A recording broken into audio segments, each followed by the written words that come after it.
They're nice.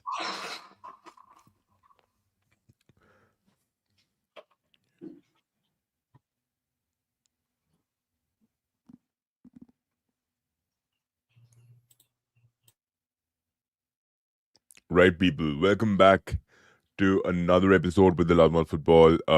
Joining me is Teron from BBK Sports. He's a friend of the show, and we are here to have a good, concrete discussion about, Thomas Frank. Big news is up. He has left Brentford, and high time, bro.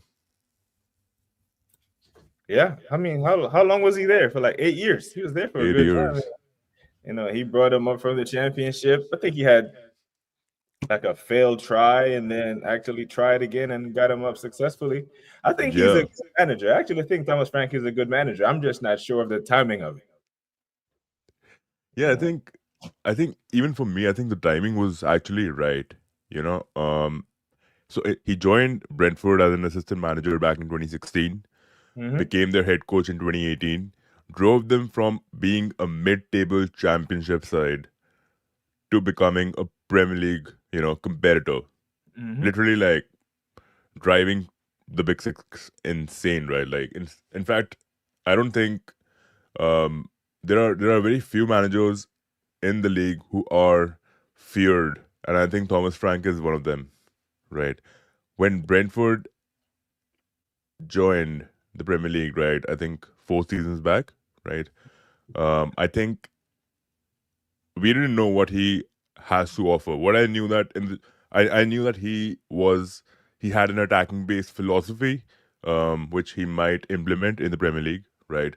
But dude, this guy played some insane rock and roll football, right? With the back five, Yeah. right? And this and actually, if a person has a philosophy which is attacking based, like Bielsa, he carried the same baton, from Leeds in the championship to Leeds in the Premier League.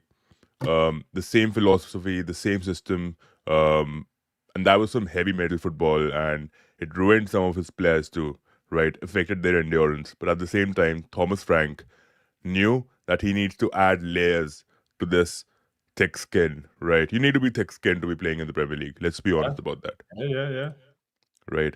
Um, yeah, so I think the formation, he kept his stuff pragmatic, right? Pretty reactionary, be just a keen observer on the stands and trying to see what the oppositions have to offer, right? That's why Brentford love playing with 40%, 45% possession, right, in the league.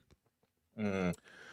But I think one of the reasons why Thomas Frank is or might get Tottenham another feat in the league, maybe trying to get the Premier League title. Um, I think he has a brilliant track record. Mm-hmm. Brilliant. It's just brilliant. That CV is impressive. People might say that, oh, he doesn't really have any silverware. He is not playing in amongst Europe's elites. That doesn't really matter. What matters is he drove a team which was bang average, whose squadron value is still 440 million. He made two strikers score 39 goals in the last Premier League season. Mm. He makes average players look really good, like what Jurgen Klopp is known for. Yeah. Right. What do you think about this guy, man? What are your thoughts? What do you think if you have to assess his resume? Like if you compare his tenure to other managers like Bielsa or Scott Parker. Like I'm talking about mid-table managers. Yeah. What do you feel here? No, it's very interesting what you said there about averaging 45, what is it, 45% possession? Correct. Because he's going from that to a Tottenham side that dominates possession. Tottenham is in the top 5 in the league of possession. I think there's only 4 teams, 3 or 4 teams that average more possession than Spurs. That's going to be interesting going from that to possession-based football. Now, all the things that you just laid out about Thomas Frank, it sounded like you were his agent talking to Daniel Levy. It was brilliant. It was brilliantly laid out. But the track record does speak for itself, even though there's a lack of silverware there. Because even when they came up for the championship, they didn't win it. I think they were third, Correct. and they did the playoff. But Yeah. he has shown that he can adapt. Right, he is very adaptable, and that's the hallmark of a good manager, where you can Like man, like Bielsa, like you alluded to. Bielsa came up playing one way, went right back down. Thomas Frank has shown that I can come up, adapt to the Premier League. I can lose my striker to suspension, still stay in Yeah, the Premier League. I can lose that same striker who scored 20 goals a season to Saudi. And then people say where the goals are going to come from, where the goals are going to come from. And then I have two guys that almost average 20 goals. That is correct. good coaching, and that's not, he doesn't have world beaters in that squad, man. Like Norgard and all these players, they're not players that the top six teams would actually be clamoring for. The only player that the top six teams will be clamoring for is Ivan Toney, and now we see Mbuemo. Most of Yeah, those guys are bang average, like you said, and he has gotten the best out of those. So you give him a squad where you have one of the fastest center backs in the league, you Mickey Van der Ven, you got some of the good on the ball technical facilitators like Kulusevski and James Madison. yeah, See what he can do. He seems like he fits the mold for Tottenham, and I don't know if this was the plan all along because he was yeah, there 2 years ago when they sacked Conte and went for Ange. I don't know why they yeah. didn't go for him then because I think 2 years ago they had a rough finish, like 16th or something. You know, Correct, I correct. thought they would have made a move for him then. So I don't know what was the trigger now, but I like Thomas Frank. I think he was a good manager. I think him and Iriola are two of the best managers from the middle of the pack. I think they're very Yeah, underrated with the squad they're given and how they're performing based on the resources that they have versus the top six teams. yeah. You know what? Like we had this discussion in the past too. I mean, I've made a couple of videos on Ange Postecoglou getting the sack. Mm, Not not too keen on him getting the sack, but now, like with weeks passing by, right? Like I've realized one thing, that Daniel Levy took made this decision because not any decision would be the wrong decision. Maybe mm, if Ange would have stayed with the club, they would have done well. Maybe, who knows?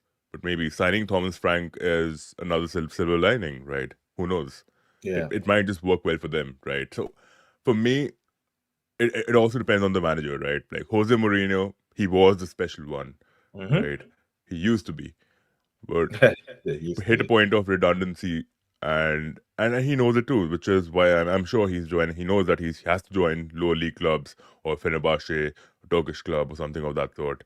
Um, and Nuno, like I remember his tenure with Tottenham too, right? It was like weird. It was hot and cold. Like he used to win a couple of games, he'd lose a couple of games, and Yeah. he wasn't really getting settled in the club, right?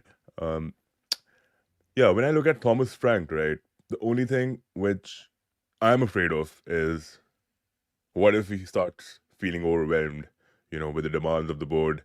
Um, Mm, he can hit a fuse anytime he might, right? You never know. Daniel Levy, he feels if he's underperforming, he might sack him within 18 games, right? yeah. Um, but there's also one more thing. He's never handled a heavy squad, so Mm, his squads have always had a really lean line. He handles like 22 players, 24 players at max, and those players know who's gonna start for the team, who is a squadron, who's gonna come from the bench. But handling a big six club, that's what I was actually thinking last night. Can he actually do it? Because we've seen managers in the past fluctuating when it comes to handling a big team, right? Arteta, one of them, like turned out big. Like he did the unthinkable, mm, right? Steven Gerrard couldn't do it, even with Aston yeah. Villa. He couldn't do it, right? Frank Um, Lampard. Frank Even Frank. Lampard, yeah. Oh, But yeah. I think Frank Lampard was a different case, right? Mm, I still feel Frank Lampard should have been given more time, to be honest, because he drove them past the group stages of the Champions League, mm. right? He could have done something, like, to be honest.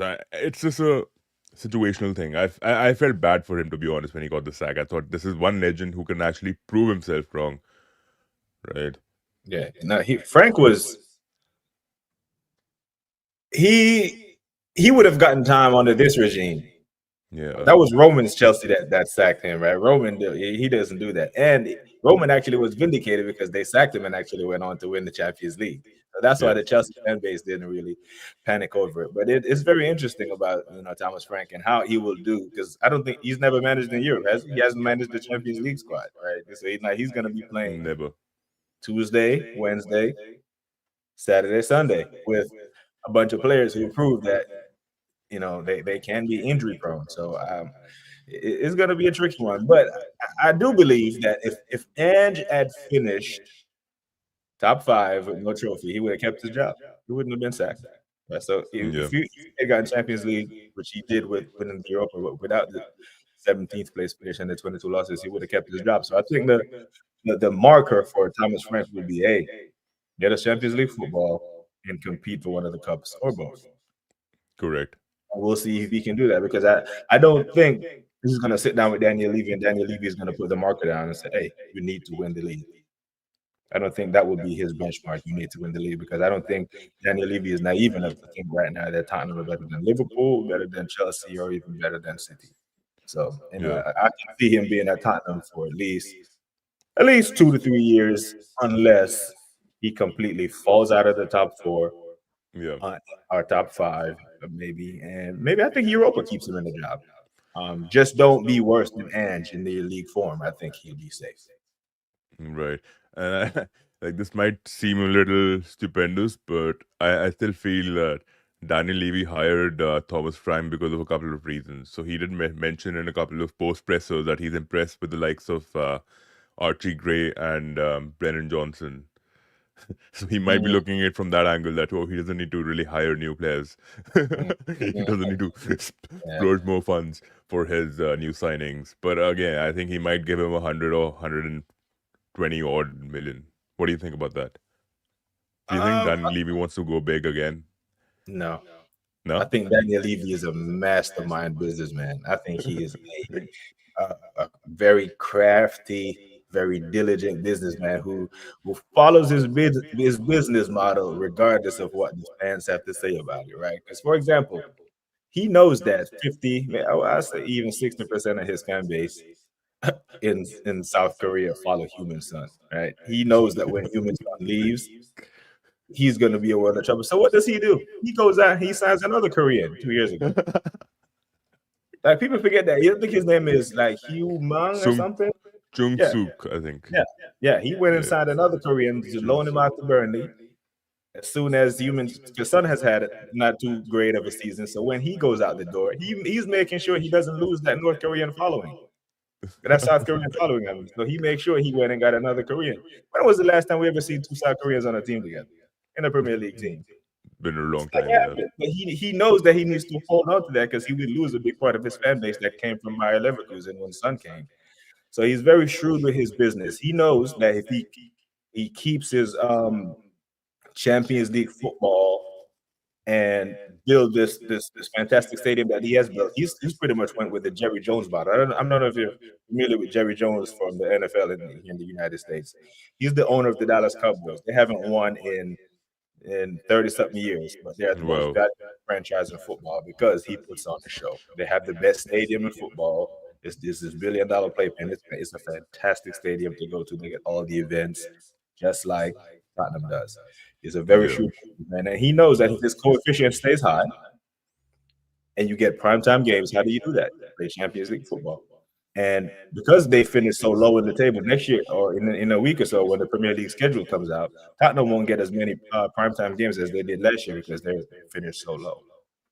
That that hurts his brand, and that's one of the reasons why I think he pushed Ange out the door, because you cannot build your brand while you're not on prime time. Those 3 o'clock kickoffs doesn't work for him. He needs to be under the lights, getting eyes on Tottenham. But I rate Daniel Levy for what he was able to do with Tottenham, building Yeah. them up in a top 16 without winning. It was from a business standpoint. I hear the fans that scream out and cry about the trophies. I hear that. 100% hear that as an Arsenal fan. But the business side of it, very, very smart businessman. Knows exactly what he's doing. Yeah. You know what? I have another take on this, right? So he's inheriting a squad Mhm. which doesn't have a player like Man United. I think we had this discussion in the past too. I think you were there on that panel show. Mhm. The market valuation, right, at max for any player is not more than 50 million. Mhm. Yeah. So where is Daniel Levy going with his buy to sell, clause? with the buy to sell model that he usually goes in with the likes of Ndombele, made a lot of profit on that, right? Um, even with what was his name, the midfielder Paulinho, he made some profit out of it too, right? Like the class of 2011, 2012 made a lot of profit from that. But I don't see any value in this squad. I don't see Heung Son is what 33, 33. Uh, Yeah, yeah, he's he's getting 20 up there. million in the market right now. 20 million for a 33-year-old. If he plans on retiring in another club, they might pay what 15, 18 million for him, right? Yeah. My point is, I think his patience, he's running out of patience now. He's running out of time, the owner, right? Even if he will acquire new players and they'll be younger. I think Thomas Frank already knew that he will hit a couple of challenges. He's joining a club which isn't easy to handle, but he's friends with the technical director. I think Mm, that's where the pendulum swings, right? I think it's like a handicap match, in SmackDown, like a 2v1 partnership, you know. mm, So I think yeah. that's something which might work in his favor, right? Um, as for players like Destiny Udogi, for Lucas Bergwall, Archie Gray, they're quite young, right? They're quite raw. And Thomas Frank again has that merit of growing players too, right? Mm. I don't know if you know this. Oli Watkins, David Raya, they Oh, came his out players. from Yeah. his, yeah, they were his players, right? Yeah. Um, did a massive job. But yeah, I think they. This is what I feel. Yeah, they do need replacements in that midfield. I don't see the likes of Bissouma, who was highly talented. What happened to him, man? Like so weird. His downfall was unexpected, to be honest, and I didn't Mm. see it coming. Bissouma was so composed on the ball, right? He used to work. He used to literally run the tempo. 2 seasons back, he used to run the tempo. In Brighton, McAllister, Bissouma, Caicedo, they were unbreakable. Oh What yeah. do you think went down? I think Basuma is a player that you can trust for 24 games, 28 games. If you have to rely on him for 38 games, you will get a mess and drop off. That's why him in that midfield, because what's their best midfield three right now? Is it gonna be Basuma, Madison, Star, or is it Bentancur? Like, what's their best midfield three? Because even if he's gonna play everyone a midfield three, or he's gonna do a sort of a 4-4-2 that he did with Mbuemo, or a 3-5-2 and He played. he he he won't do a 4-4-2. No, I don't think so. I think it'll be a. I think he might do a 4-3-3 because as of late, he started going with the back four. Yeah. So in that 4-3-3, it's Madison, Bentancur, Sar, and then Basuma can be a rotation piece. Because if he's a rotation piece that fills in and out the squad, you will get the best Basuma. But if he has to start Tuesday, Wednesday, Saturday, Sunday, you will see a massive drop off come December. Yeah, he is just not that guy to give you an extended run of games for 6, 7 months. As when Ange took over, those first 10 games, that was the Basuma that you will get if he's Yeah. a bid part player. But if he has to carry the load, he is not that guy. But I think Thomas Frank will realize very quickly that once they start playing Champions League football, that he's going to somehow have to prioritize one or the other, because this Tottenham squad is is not big enough to compete on all four fronts. And then the fans are on a euphoria right now. They're on a high. They're expected to win stuff now that Ange has broken the mold. You know, Yes. so there will be pressure there with context, but there will be some pressure there. Um, but I think Tottenham has a good 11. Like if they were playing one game a week, I think Thomas Frank would probably have this team comfortably in the top 4 or 5. But the fact that they're playing Champions League where they can't rotate against Champions League teams as they did against Europa League opposition will be a challenge. Right. Yeah. Yeah. I raised a question about Basuma though. And I just feel Basuma, like you mentioned, what is the best three, right, in the midfield? Mm. Bentaker, no doubt, he does try to expend a lot of energy on that field, like in comparison to what the other midfielders offer. Pape Marasa, I think he is their best player, to be honest, in that midfield. He is the best. Unfortunately, I have to say that. Because even he's inconsistent, right? Not tenacious enough.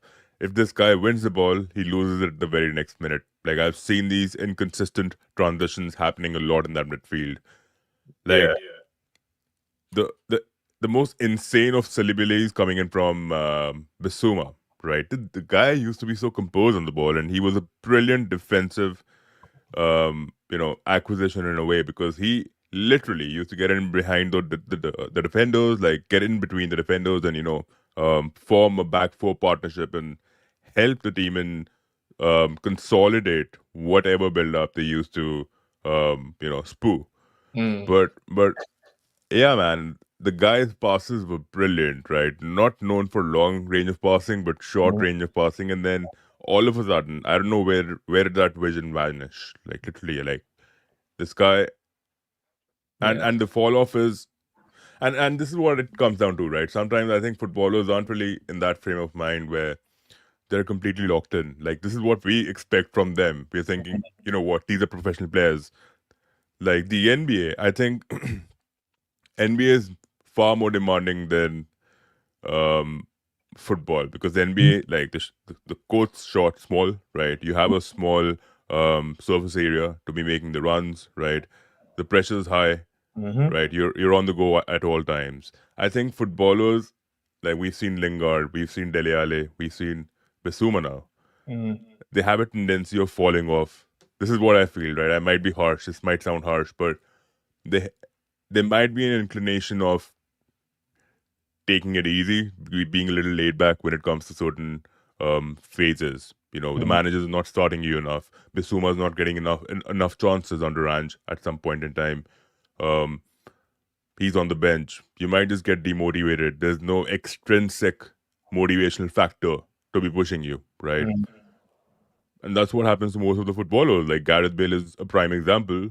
Had a lot of talent, right? And found it amusing when people used to call him out for playing golf, and he loved it.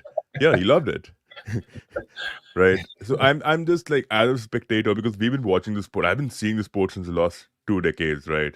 Yeah. Like I'm not 40, but at the same time, I'm just surely disappointed, bro. Like in players who actually show that quality. Like Oscar left the Premier League when he was what 21, 22. I'm like, dude, you had so much talent to exhibit in the Premier League, right? You had an opportunity at hand. You wanted the long shot, you wanted the money ball. You went to China, right? You went to the Chinese league and you joined Shanghai or I don't know what team did he join, but yeah, man, I think Bissouma, I think his career is done. To be honest, like gave him enough opportunities, and I think I wouldn't be surprised if Thomas Frank does start him initially because they don't really have the players, but um, yeah, he might just go for a couple of players from his old team, right? We are seeing that Mbuemo, Wisa are heavily linked with Tottenham now, all of a sudden, right? Yeah. Yeah. That's a very transition into Mbuemo now. Because Mbuemo, What do you think about that? about Mbuemo, Yeah, I actually still think he ends up at Man United. Actually, yeah, I actually think his agent is just it's a perfect link. It's a perfect story to link him to Tottenham to extort Man United for more money because he has every reason to go to Tottenham now. Your former manager is there. You're in London. You don't have to move. You're comfortable here. You go play for Thomas Frank. You're in the Champions League. For you to turn that down and go to Man United. So if you're his agent, you go to Man United and you say, "Hey, we have an offer here from Tottenham," because Tottenham will offer him big money. They'll offer him one something, right? 140, I don't know, one something. That I think they should offer him like 190, man. To be honest, no, that's they Tottenham should. won't Yeah, offer him that, but they know they can get that from Man United. So now yeah, he has leverage. He go, okay, if I'm going to turn on Champions League football and leave London to come play for you, man, you yeah, have to make it worth my while. I still think he wants United. I think he still goes to United, but this his agent is pretty much doing his job. His agent is making sure he gets the maximum amount of money so he can get his commission. And yeah. and I don't think it's crazy if he ended up at Tottenham. I think it would probably be a better move for him. But if he goes to United, he will go there on a very handsome payday to Man United. So I do think he still ends up there. But big up to his agent for making this story run because it's just too good to pass up. Right? But I think if this Tottenham side, if they are blessed with health, because they have been ravaged with injuries, I know we don't use injuries as an excuse, but the injuries were there. They had a lot of injuries. Like Van de Ven was in and out and really affected the way they wanted to play. But I think if they stay healthy, and they because right now they got Hill and they got Brandon Johnson, right? So they're not really going to use Sun. They have Solanke. That's their front three. Um, Now you have Kulusevski. What do you do with him? Do you play him as a 10 or do you play him on the wing? Because I think he's there. I think he's better than Madison, if I'm honest. I think he's their best creative player.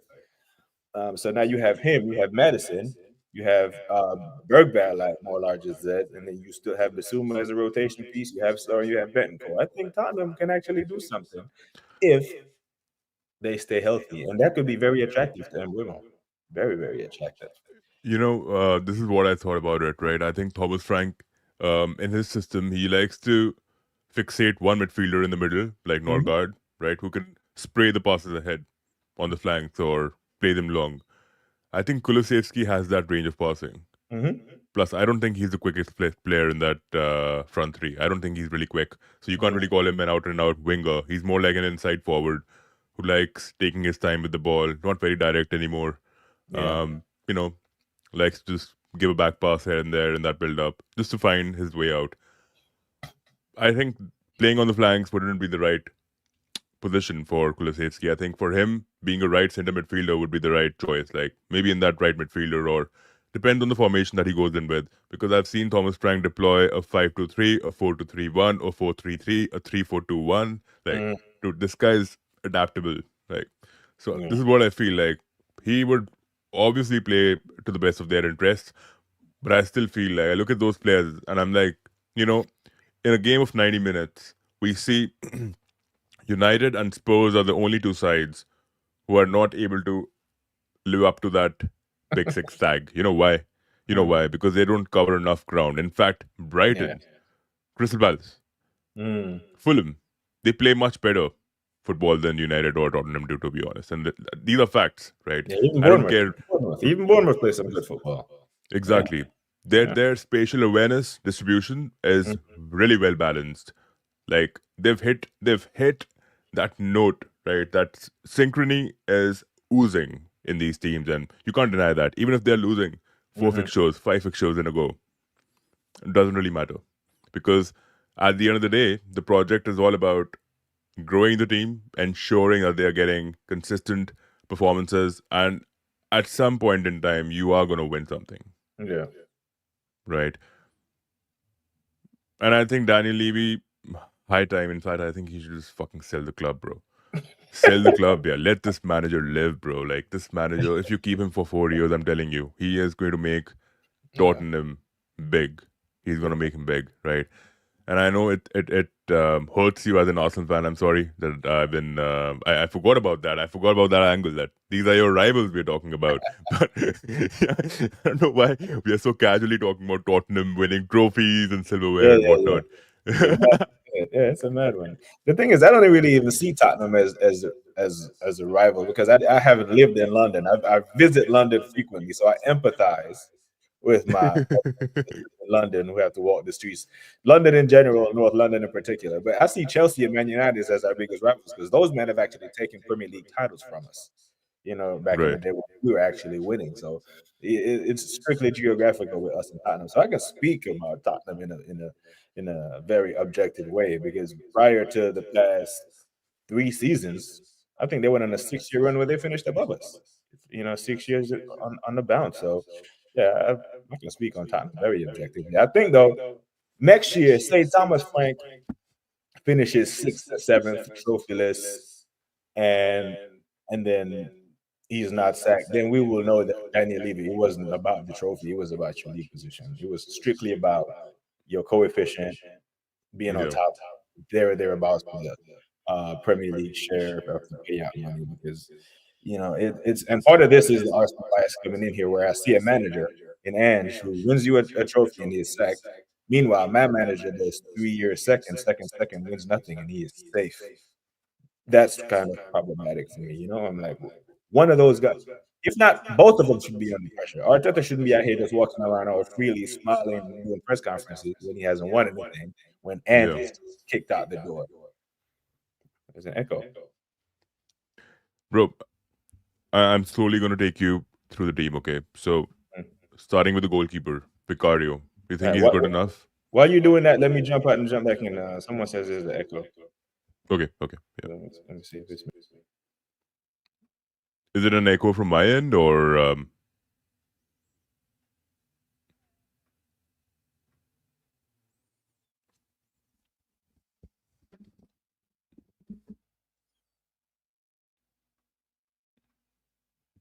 yeah? So we're gonna start with you know, what would Thomas Frank do with the squad? Who is he gonna sell? Right? Who's he gonna keep? Who is he gonna buy? Right? We're gonna do all that stuff in a minute. Yeah. So we'll start with the squad segment where we are gonna see who should Thomas Frank chop off the squad. Who should he buy? I think we've already spoken about that, but still, like better acquisitions. And yeah, what do you think about the future of these players? I think we've spoken about a few, but starting with Vicario, the goalkeeper, you think he's good enough? Yeah, Yeah. I'm still hearing the echo. I can hear it now. I don't hear anything, bro. Should I go out? No, I can't be. You're the host, isn't it? No, 433 Presser says it's me. Let me disconnect my mic.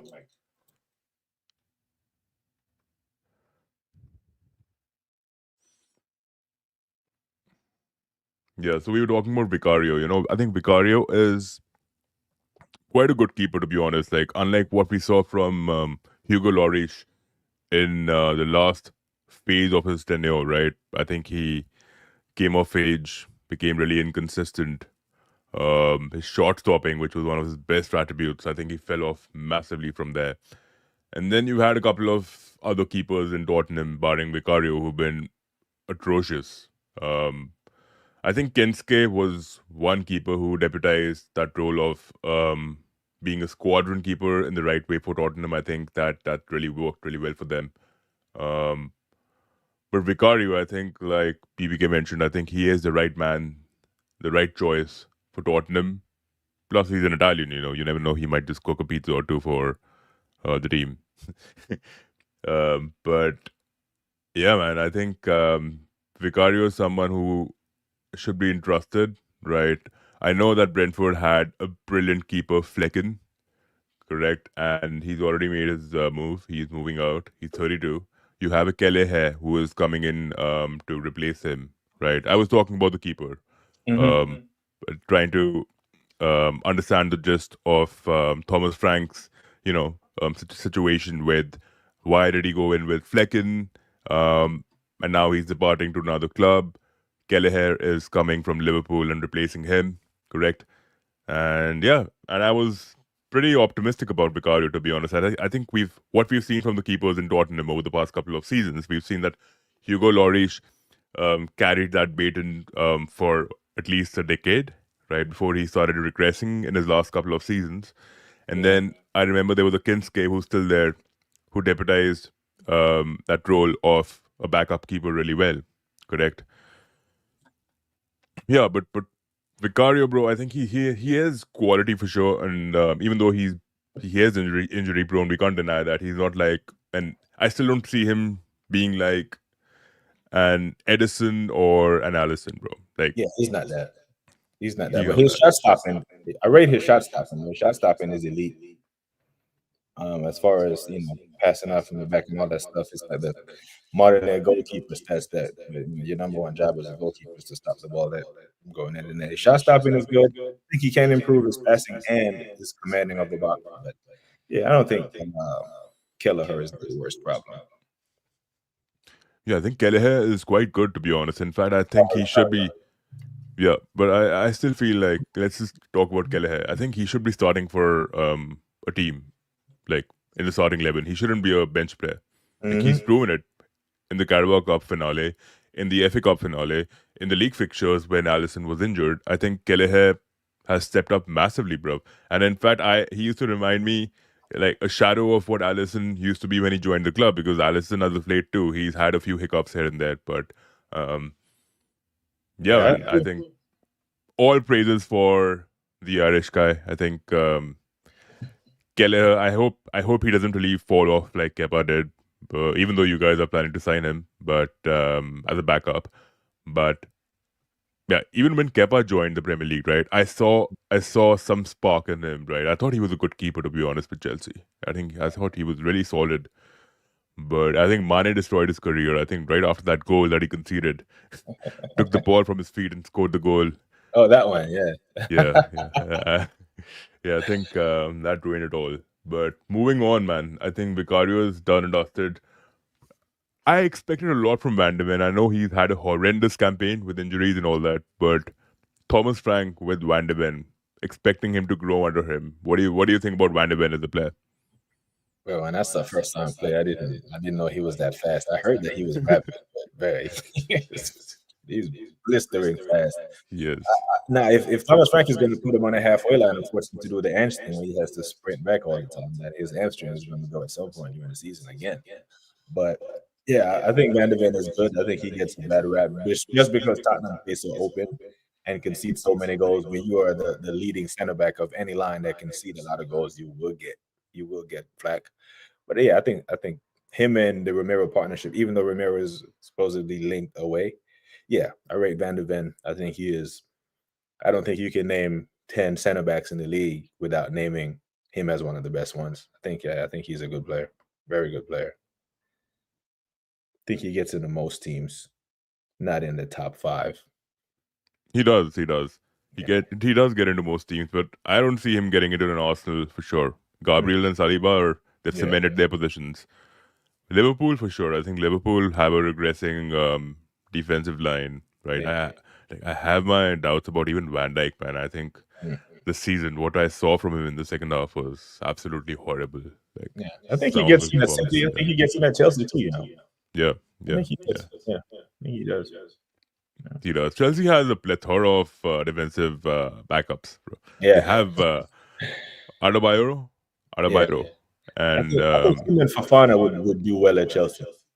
I think him. Fofana's injury prone. Like he doesn't even start for them anymore, right?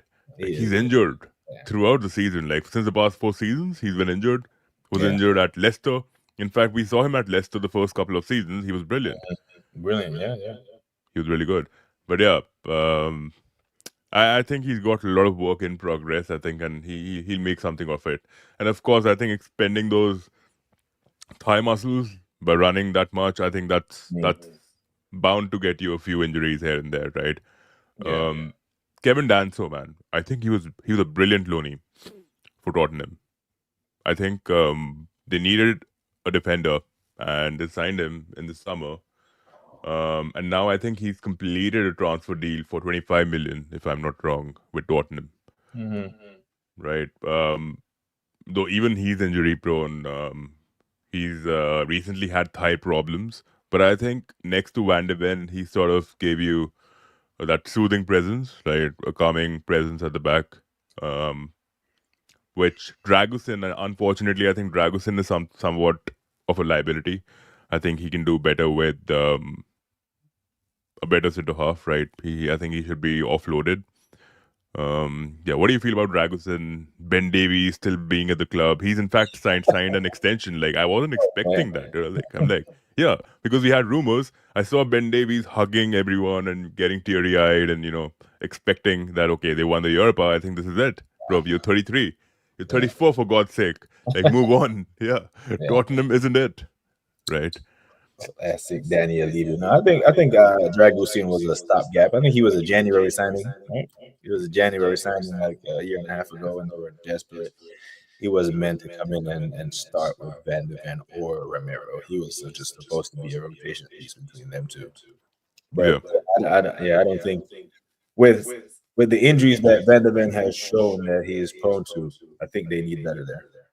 So I'd move him on if I were Thomas Frank. But knowing Tottenham, he might stay. Okay. Thomas Frank developed this player who was an attacker, a forward, a winger, right? Lewis Potter. He's Hmm. 24 years old, plays for plays as a left back now for Brentford. Brilliant, blistering, right? A great overlapper. Is fluidic, Mhm. right? Um, like he is an addition to that attacking impetus, right? Mhm. Um, what do you feel about Destiny Udogie? Knowing that Thomas Frank has a thing for flary fullbacks, right? Yeah, I think he was overhyped in the beginning. Like Tottenham fans have a little bit. It must be something in the North London water. As Tottenham fans, they do a lot of stuff that Arsenal fans do with their players, and he had a couple of good games, and he was the best left back in the league. I'm like, wait a minute, man, Yeah, there's this guy down in Liverpool that's pretty good too, you know. But yeah, I think he's a good player. I think as far as Flair and the fullbacks, I think Pedro Porro offers better, more going forward on the other side. And I've seen Saka get the best of him so many times. I've seen him get cooked so many times, and he gets booked too easily. That tells me if you get booked easily, you're getting caught out of position a lot. But that's something that you can work on, right? Your positional awareness as a fullback. But I don't think he is in the upper echelons of left backs in the league. Even though the quality of left backs in the Premier League has been poor over the years, yeah, it hasn't been great. There's been like two or three good ones, and then everybody else. And it hasn't been, but I think Logie, he'll give you a 5-6 performance week in week out. We need more. yeah. I think he will give us more. In fact, I think he will. Thomas Frank, I'm sure he's gonna tune him. Hmm. I think he's gonna mold his rawness, right? He's still pretty. Um, yeah, I mean, I know he's a little hot and cold. He forgets about covering spaces at the back once he goes ahead. Yeah. Somewhat what, but some like this is exactly not the responsibility of coverage should come on the other players, right? Once a player has been instructed to go ahead. Imagine what Rudiger used to do as a fucking left center half dude for Chelsea, right? Yeah, we've seen him play, go to the box, take Yeah. shots from the 18-yard box. I'm like, dude, what about defending at the back? What if you lost the ball? No, hey, he doesn't care, right? Uh, That is the prime example yeah. that Thomas Frank should be setting in for Van de Ven or for Romero. Like talking Mhm. about Romero, bro, the Argentinian has won the World Cup. Mhm. He's done big things in his career. But he reminds me of Eric Bailly, like I mentioned last time. Eric Bailly, like similar to him, similar profile, really aggressive by nature. I don't think they have anything called self control in their lives. Yeah. what do you, what do you think about Romero? Do you think Thomas Frank would be, entrusting his value in him, or what do you think? I think he lacks discipline. I think he's a good defender, but he's just too rash. He's like a red card waiting to happen. Now, he's a player. Like if I'm coaching, as soon as he gets put on a yellow, I'm taking him off. Yeah, If he gets booked early, you know, yeah, you play him 60 minutes and you take him off, or you're going to play with 10. Um, he leaves his feet too early. Just trust your defensive prowess. Trust your shape. Trust your help. But it seems like whenever he gets caught out or he gets beaten off the dribble, his first reaction is to lunge in. But I think that works great in South American football, right? Because that's how they play. It's rough, but in the Premier League now, where everything's reviewable, and you touch a man on his ankle, and it's going to VAR. I think it's very risky, very very risky. yeah. Uh, but I think him and Van de Ven make a good partnership, though. But he just needs to get that rashness out of his game. Good player though, and he's good on the And ball. exactly, they're both ball playing defenders, Van de Ven and Romero. And on their day, right, if they're not injured, in fact, if they're actually match fit, right, hoping that they haven't really succumbed to a couple of injuries in the past season, which they have, they would actually be a brilliant pairing. Like this is a typical cat and dog pairing, which we call in football, right? Um, but at the same time, bro, I think Romero, like you mentioned, he's a little out of his rocker. I think he's impatient. Mhm. Impulsive is the right word for a defender of his sort, right? And honestly, I think high time you have a new manager. You got a chance to prove him right. Thomas Frank is an optimistic, right? I don't know if you've seen him in his interviews. Sky Sports visited him in his mansion the last couple of months. The guy is grounded, dude. Like he talks about his players like like they're God. Like literally, he's telling, yeah, he's like, these boys are like brilliant. They're the best, and you know what? I enjoy my time with them. Mm. In fact, he was uplifting them, unlike other managers I've seen in the past who like no comments on the players, right? I Yes. think they're doing the job, they're doing it, they have to do it, like pretty general of them to do it, right? But then this guy, man, he just brings another aura altogether. And he came to that so there's a master class, I forgot what is it called? The tactical master class, something on YouTube where managers come sit on the tactical board and explain everything, right? Mm-hmm. And Thomas Frank literally let out so many of his secrets from the championship days. Mm-hmm. From his days at Gronby, I don't know what club was he in at that point in time, but there's just another blend about him, bro. And I don't see it in Nuno. I don't see it in David Moyes, even though David Moyes, again, a massive manager, but I don't see these managers pushing teams across the line. And you never know, I hope you guys win a trophy this season. I think Arteta is also should be regarded as a manager um, who's done a brilliant job, right? Because consistently performing at the same level and coming second in the Premier League, right? Thomas Frank, Arteta, these managers are great managers, but because of a few iffy challenges here and there, you know, uh, we might see something not working for them, right? And Thomas Frank, so far, he's been brilliant, but um, yeah, man, I am just all in awe of him, right? And I think Tottenham signing him is actually one of the biggest blunders that he could have instilled in his own life. In fact, I think, yeah, going back home to his wife, to his daughters, I think they're going to be asking him, Daddy, what is wrong with you? Right? You could have joined, you could have managed an Australian team, right? Mm-hmm. You could have gone to another league, a Japanese league, Indian league. We need Indian managers, bro. India Yeah. is literally, we lost to Indonesia. We lost to Indonesia in the World Cup qualifiers. Qualifier, right. Yeah. And yeah, like jokes apart, Thomas Frank ain't pushing no team over the line, bro. That's why that's why Daniel Levy, he's there. He fits the Tottenham mold because, and I do believe that Tottenham, just like some again in the North London water, it's not about winning. It's about being there and competing. And if you just happen to win while you're competing, great. And they just happen to win while they were competing. They Kishan, give me logic. I need logic for the statement. You need to back these statements up. Why do you think he's not the right manager for them?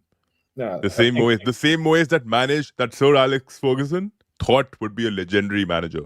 Yeah, mm, talking about the same Moyes who won the Conference League. Exactly, dude. I think Moyes is David Moyes. You can't take away like what he's done. You can't take that away from him. I think he's a brilliant manager, to be honest. And I think even the way he's managing Everton right now, a yeah, team that is almost on the verge of fighting bankruptcy, a yeah, team who don't have enough funds to buy better players. Bro, he's done quite well with that squad, yeah. No, I right? think with the what what Kish is saying is if you look at Brentford's performance in the league at Brentford with the limited resources that Thomas Frank has had, they've done relatively well. So he goes to Tottenham where they have not great resources, but more than Brentford. He should do well in the league for him. In the cups is where I think the fans will have more expectations. But for Thomas Frank, not saying they will win the Champions League, but hell, Pochettino got into a final 5 years or 6 years ago. So they have been there and been decent in Europe, better than us for sure. But it's like the FA Cup, the League Cup, and the League Cup run they had last year was pretty decent. They knocked out City, they knocked out Man United, and they went up 1-0 against Liverpool in the first leg. They went to Anfield and then laid an egg, but they had a pretty good cup run and lost to Liverpool, who ended up in the final. So I think Tottenham in the cups will put more expectations on Thomas Frank than they did last year on Edge, because last year it was pretty clear that it was Europa League or bust. I hear you, bro. Yeah. Just to end the podcast, right? A couple of keynotes. Mm. Brentford, they against the Big Six. Mm. He didn't lose last season, barring Liverpool. He lost to Liverpool, lost to Mm. Man City, lost to Arsenal in one leg. Mm-hmm. Other than that, he's drawn those games, he's won those fixtures, especially Chelsea, right? Yeah. Um, Definitely, he's beaten West Ham fair and square. Brighton, they beat them, right? Man United, they beat them. Hmm. Um, and even with that squad, we've already talked about that, right? It has its challenges. You hand that squad to an Amorim, bro, he's gonna shit the bed, Hmm. right? This is what I've observed, right? If Amorim has decent talent on the pitch with Man United too, do you think Man United have a better squad than Brentford? What do you think? Uh, I do. Yeah, I think they do. I think if Yeah, you put Thomas Frank in charge of that Man United squad, they don't finish 15th. yeah, I don't think Amarin can have that Brentford squad beating those top six teams, like you said. yeah, Yeah, definitely have a better squad than Brentford. yeah. Yeah, So yeah, he's done well against the top six. I remember one year he went. I think he did the double on Man City. Went to Man City and beat them 2-1, and then beat them 1-0 at the GTEC Stadium. He has a good record in big games. I'm not trying to diss at anyone. Yeah, my only point is that the reason why I put him in the limelight. I think people overhype managers, right? People spoke about Amorim, Ruben Amorim is coming to the Premier League. Oh, I remember the time when they were talking about Ralph Ragnick. Oh, Ralph Ragnick, that German legend. He taught Pep Guardiola. He taught Mm, Jurgen Klopp. They all look up to him, and in fact, Jurgen Klopp did mention this. He's like, you know what? He's like a teacher to us. He's taught yeah. us a lot, Yeah, I and mean, I know you love Amarin, Kish, but bro, Ten Hag didn't even have you in 15. So let me say that. No proof of what I said, but historical says, bro, Ten Hag was a manager that you all wanted out. He never had you in 15. So, let's not do the Amarin Glaze thing. You finished 17th and trophyless and lost to Tottenham in the finals. So he's gonna hold all the smoke until he proves us otherwise. Like he has no credibility in the Premier League, none whatsoever. He can't chat to anyone. Not even David exactly. Moyes. He took over Everton with no signings, no nothing. Oliver Glasner didn't win their first Premier League game until October 27th, and they finished above Man United. So I don't think any manager with that Man United squad finished 15th with negative 12 goal difference. We're not doing anything with Amarim. That he's going to have to earn any praise that he gets in this Premier League. Before we go out, yeah, this is another question that came to my head. We've been talking about Mbuemo, right? We've seen Brennan Johnson play on that right flank too. We have a Kulusevski too who can actually play as a right midfielder. Mm. You think if Mbuemo, if and only if he comes to Tottenham, you think he becomes a starter over Brennan Johnson? Yeah, absolutely. Yeah, but he's a proven 20 goal a season Premier League striker. You know what I mean? It's like I he, think he should. He yeah, should. absolutely. Absolutely. If anything, Brendan Johnson will have to move to the other wing because I don't think Matthias Tell is like a first name on the team sheet type of winger. Yeah, Uh, yeah, yeah. And I, he's not even I don't even consider him to be a winger. Yeah, yeah, I think he's more like an inside forward, and he's not. He's still raw, bro. He's still yeah, young. He's still raw. He yeah, needs to develop a lot. yeah. But Heung-min Son, bro, I think Heung-min Son might just have. See, I think Ange Postecoglou, his system wasn't suiting him the best, right? You can't expect a Heung-min Son to be running the pitch like a Mm. jackass. 90 minutes across that pitch is going to be like insane, right? But on him, Thomas Frank, I think he's going to do really well again. Yeah. Expecting him to do well again. Last 2 seasons, I was quite disappointed to see Heung-min Son, the way he was performing. Mm. Objectively, I think he had a pretty bad season the last 2 years. Yeah. Um, but yeah, I think Thomas Frank, big things, big things. I think we've spoken a lot about him. Any parting comments before we head out? No, I think Mbuemo starts for any team that he goes to. He pretty much starts. Yeah, he probably doesn't start for Liverpool. That's why Liverpool aren't in for him. But any other team he goes to, he starts, bro. Yeah, he is class. I rate him Nah, high. he He's not doesn't start for many. Arsenal either. Yes, yes. Not over Saka, bro. Yeah, he starts for us. He does? Over Yeah. Saka? No way. He'll Over, start. He'll play as a striker. We'll play him as a striker. We'll play him over yeah. Havertz, anyone else. It'll be him, Saka, and someone else across the front line, bro. He's class. He does everything Havertz does, and he scores goals. 20 And goals from the wide. thing is, he also plays in a 4-4-2, right? Like he's Mhm. mostly played in a 4-4-2, in a two-striker system. Yep. Yep. So I And, don't and even, we don't even know that if he can play without the likes of Ivan Toney or Wisa next to him. Yeah, He's the thing with Mbeumo, there was pressure on him. There was pressure on him. People were asking where the goals are going to come from when Ivan Toney leaves, and he delivered. he did. Delivered. So big He up did. to him. 20 goals is not. There's only 3 players who scored 20 goals this season. It's him, Haaland, Salah, and Isak. You know, Correct. if it was that easy, everyone would do it. You And know? when Ivan Toney was in Brentford, right, when they were running havoc, you had a Wissa in the bench. Like he Mhm. was already always on the bench, and no Mhm. one expected him to actually shine to that occasion either. So Mhm. shout out to Wissa and both Mbuemo. I think Mbuemo again, but Mbuemo was always considered to be a good striker. In Yeah, fact, I know he was shadowed a bit by Ivan's presence on the pitch, yeah, but I yeah, think a man who's in massive demand, yeah, I don't see him going to Man United, to be honest. Like, yeah. Yeah, I'll I take don't him. see him going to Man I'll United take him. now. I just have to see his birth certificate. Someone's trying to tell me that brother's 25 years old now. That brother's at least 32. But he plays well. He doesn't look 25. Good player though. Good just, player. but I'm just trying to be a critical thinker, right? Like, Mm. pardon me for being a little too nosy about this, but bro, why the fuck would he join Man United? Yeah. Well, they're tripling his salary, bro. They're tripling his salary. That's the pull that Man United have right now. That's how Man United have all these players on economically unattractive contracts. That's the only way. Because if you're Mbuemo, the only reason to go to Man United right now over Tottenham is the money. Mm, Because you're leaving London, you're leaving the Champions League behind to go to a club that's finished 15th. So you're going for the money. So you have to, if you're going for the money, they have to pay you handsomely. And if they're yeah. gonna go from 50 to 200, I'm not mad at him for turning that down. BBK, he's firing shots at you, man. What do you say? Uh, please, you talk for just talk's sake. Nah, bro. I'm telling you, Emery. I'm telling you, when you finish 15th or negative goal difference, you don't get to talk to any other manager until you do something in the Premier League. Like Emery can't chat, bro. Emery can't chat to Iriola.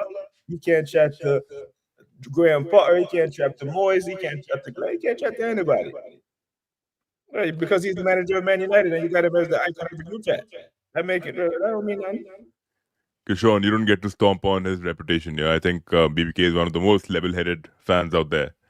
An Arsenal fan who can come to the show and talk about Tottenham, bro. I know, right? Massive respect to him. Literally, a I lot of know. respect to him. But Like, let me ask you this, Judy. Why the hell is Emery the icon in the YouTube group chat? How was that even a thing? That's how these men worship this dude because he dressed nice and talk well. yeah, Like, yeah. bro, he hasn't won anything. And I'm he's not so shitting on him. I'm you just talk about adaptability, yeah? Adaptability, right? Thomas Frank used 5 formation styles, changed his philosophy altogether to get into the Premier League. What has the Modem done? Stuck to the fucking wingback system, bro. What is it? 3-4-2-1? yeah. 3-4-2-1? Bro, if man gonna listen to the way I cook my own manager, you think I'm gonna let a manager who finished 15th and one negative goal difference get away with murder? Nah, he's gonna hold smoke. He's gonna hold smoke. He can't chat to anyone. And any Man United fan who was defending him, they're putting him above their club.